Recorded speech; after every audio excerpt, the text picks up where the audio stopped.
الفكرة دي حلوة جدا. عندي هنا كانت شمسية وباظت واتقطعت كمان من النص ويعني اتبهدلت. على اي لون طبعا، اي حاجة عندك هتشيليها كده وتاخديها اي لون اي حاجة، المهم احنا عايزينها تاخدي المقاس بتاعك مظبوط. ممكن تقيسيها لو حابة، او انا دي كبيرة جدا، لو صغيرة هتعمليها بحالها، لو كبيرة هنقص منها شوية، لان دي كبيرة جدا فهقص منها شوية كده حلوين. خلاص.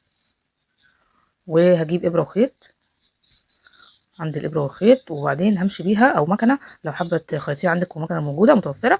هتجيب المكنه برضو هتمشي عليها دايره كده، داير ما يدور كل الحرف بتاع هنتنيه حبه حلوين. مش هتاخد منك دقيقتين 3 وانت بتخيطيها بالابره والخيط.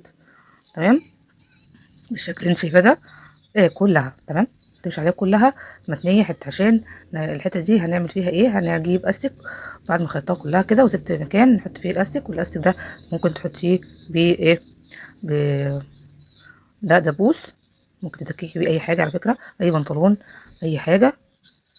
الدبوس تدككي بيه اهو، حلو جدا.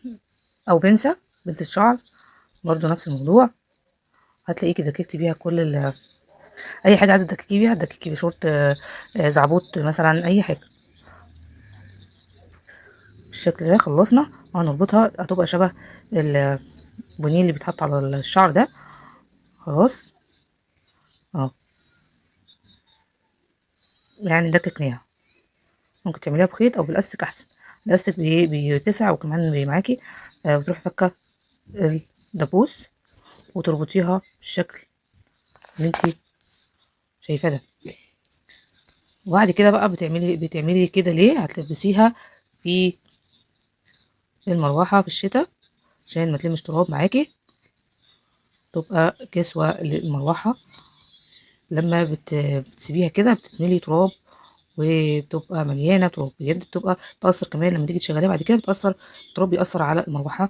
فجربيها الفكره دي، يعني بحاجه كنا هنرميها عملناها كسوه للمروحه. جربيها كده والشكل ده تعجبك جدا، مش هتلم تراب.